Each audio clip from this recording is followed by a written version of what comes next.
Section 7 of Thoughts on Art and Life.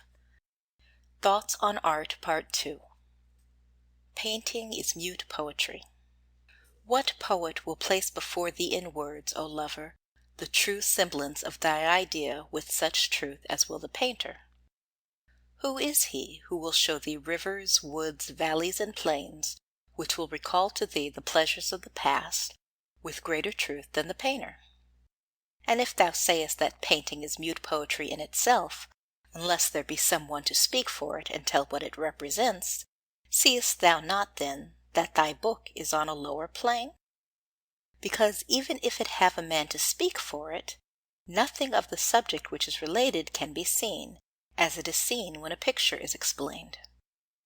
And the pictures, if action represented and the mental attributes of the figures are in the true proportion one to another, will be understood in the same way as if they spoke. Painting is mute poetry, and poetry is blind painting. Therefore these two forms of poetry, or rather these two forms of painting, have exchanged the senses through which they should reach the intellect. Because if they are both of them painting, they must reach the brain by the noblest sense, namely the eye. If they are both of them poetry, they must reach the brain by the less noble sense, that is, the hearing. Therefore we will appoint the man born deaf to be the judge of painting, and the man born blind to be the judge of poetry.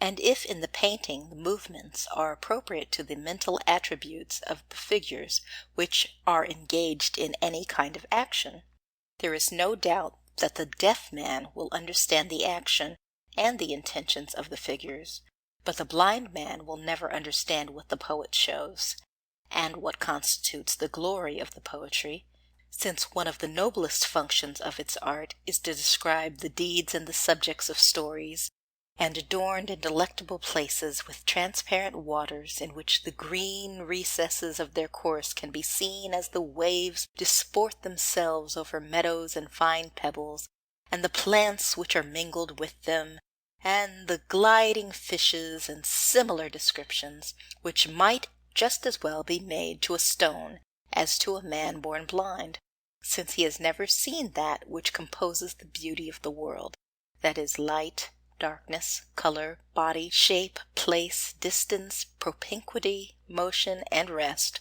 which are the 10 ornaments of nature. But the deaf man, lacking the less noble sense, although he has at the same time lost the gift of speech, since, never having heard words spoken, he has never been able to learn any language, will nevertheless perfectly understand every attribute of the human body better than a man who can speak and hear, and likewise he will know the works of painters and what is represented in them, and the action which is appropriate to such figures. Painting is mute poetry. Painting is mute poetry, and poetry is blind painting, and both imitate nature to the best of their powers, and both can demonstrate moral principles, as Apelles did in his Calumny.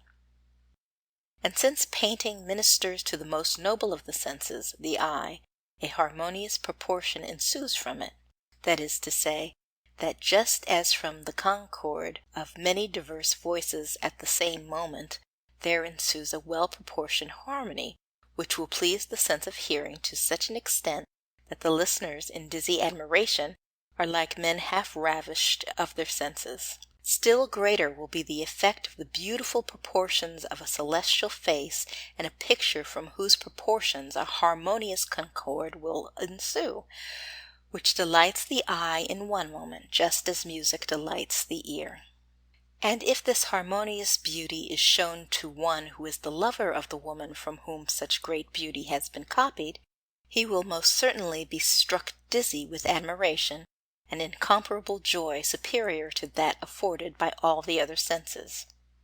But with regard to poetry, which in order to afford the representation of a perfect beauty is obliged to describe each separate part in detail, a representation which in painting produces the harmony described above, no further charm is produced than would occur in music if each voice were to be heard separately at various intervals of time, whence no concord would ensue, just as if we wished to show a countenance bit by bit, always covering up the parts already shown. Forgetfulness would prevent the production of any harmonious concord, since the eye could not apprehend the parts with its visual faculty at the same moment.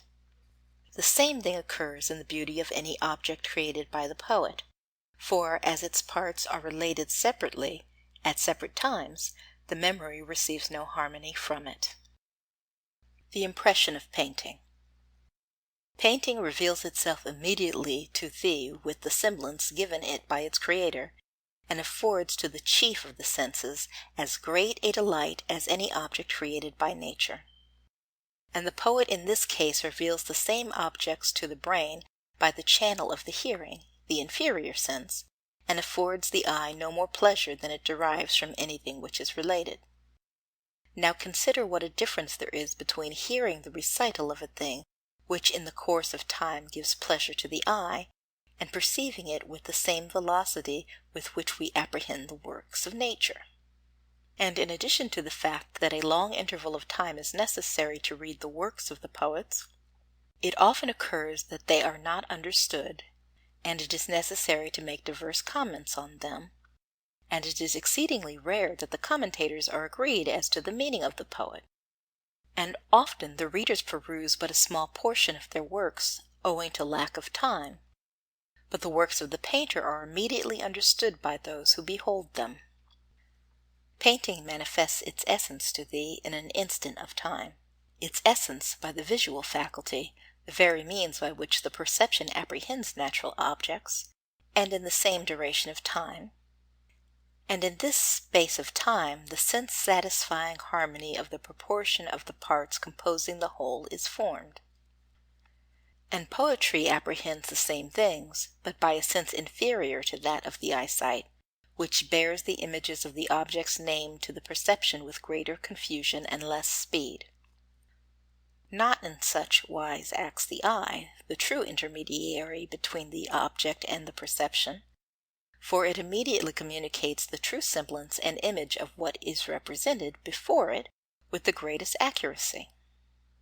Whence that proportion arises called harmony, which with sweet concord delights the sense in the same way as the harmony of diverse voices delights the ear. And this harmony is less worthy than that which delights the eye, because for every part of it that is born a part dies, and it dies as fast as it is born. This cannot occur in the case of the eye, because if thou presentest a beautiful living mortal to the eye, composed of a harmony of fair limbs, its beauty is not so transient nor so quickly destroyed as that of music. On the contrary, it has permanent duration, and allows thee to behold and consider it, and is not reborn as in the case of music, which is played many times over. Nor will it weary thee. On the contrary, thou becomes enamored with it, and the result it produces is that all the senses, together with the eye, would wish to possess it, and it seems that they would wish to compete with the eye. It appears that the mouth desires it for itself, if the mouth can be considered as a sense. The ear takes pleasure in hearing its beauty. The sense of touch would like to penetrate into all its pores. The nose also would like to receive the air it exhales.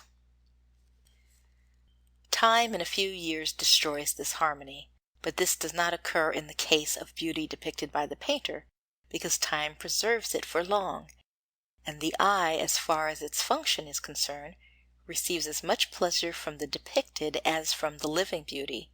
Touch alone is lacking to the painted beauty. Touch, which is the elder brother of sight, which after it has attained its purpose does not prevent the reason from considering the divine beauty. And in this case the picture copied from the living beauty acts for the greater part as a substitute, and the description of the poet cannot accomplish this. The poet, who is now set up as a rival to the painter, but does not perceive that time sets a division between the words in which he describes the various parts of the beauty, and that forgetfulness intervenes and divides the proportions which he cannot name without great prolixity. He cannot compose the harmonious concord which is formed of divine proportions. and on this account beauty cannot be described in the same space of time in which a painted beauty can be seen, and it is a sin against nature to attempt to transmit by the ear that which should be transmitted by the eye. What prompts thee, O man, to abandon thy habitations in the city, to leave thy parents and friends, and to seek rural spots in the mountains and valleys, if it not be the natural beauty of the world, which, if thou reflectest, thou dost enjoy solely by means of the sense of sight? And if the poet wishes to be called a painter in this connection also, why didst thou not take the descriptions of places made by the poet, and remain at home without exposing thyself to the heat of the sun? Oh, would not this have been more profitable and less fatiguing to thee, since this can be done in the cool without motion and danger of illness? But the soul could not enjoy the benefit of the eyes, the windows of its dwelling, and it could not note the character of joyous places. It could not see the shady valleys watered by the sportiveness of the winding rivers. It could not see the various flowers, which with their colors make a harmony for the eye, and all the other objects which the eye can apprehend. But if the painter in the cold and rigorous season of winter can evoke for thee the landscapes, variegated and otherwise, in which thou didst experience thy happiness, if near some fountain thou canst see thyself a lover with thy beloved, in the flowery fields under the soft shadow of the budding boughs, wilt thou not experience a greater pleasure than in hearing the same effect described by the poet? Here the poet answers, admitting these arguments. But he maintains that he surpasses the painter, because he causes men to speak and reason in diverse fictions, in which he invents things that do not exist, and that he will incite men to take arms, and describe the heavens, the stars, nature, and the arts, and everything. To which we reply that none of these things of which he speaks is his true profession. But if he wishes to speak and make orations, it can be shown that he is surpassed by the orator in this province. And if he speaks of astrology, that he has stolen the subject of the astrologer, and in the case of philosophy, of the philosopher, and that in reality poetry has no true position, and merits no more consideration than a shopkeeper who collects goods made by various workmen. As soon as the poet ceases to represent by means of words the phenomena of nature, he then ceases to act as a painter, because if the poet leaves such representation and describes the flowery and persuasive speech of him to whom he wishes to give speech, he then becomes an orator and neither a poet nor a painter, and if he speaks of the heavens he becomes an astrologer and a philosopher and a theologian if he discourses of nature or God. But if he returns to the description of any object he would rival the painter, if with words he could satisfy the eye as the painter does. But the spirit of the science of painting deals with all works, human as well as divine, which are terminated by their surfaces, that is, the lines of the limits of bodies by means of which the sculptor is required to achieve perfection in his art. She, with her fundamental rules, i.e., drawing, teaches the architect how to work so that his building may be pleasant to the eye. She teaches the makers of diverse vases, the goldsmiths, weavers, embroiderers. She has found the characters with which diverse languages find expression. She has given symbols to the mathematicians. She has taught geometry its figures, and instructed the astrologers, the makers of machines and engineers. Poet and Painter.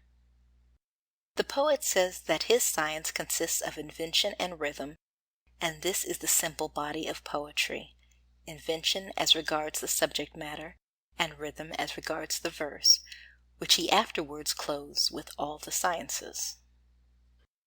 To which the painter rejoins that he is governed by the same necessities in the science of painting, that is to say, invention and measure, fancy as regards the subject matter which he must invent, and measure as regards the matters painted, so that they may be in proportion, but that he does not make use of three sciences.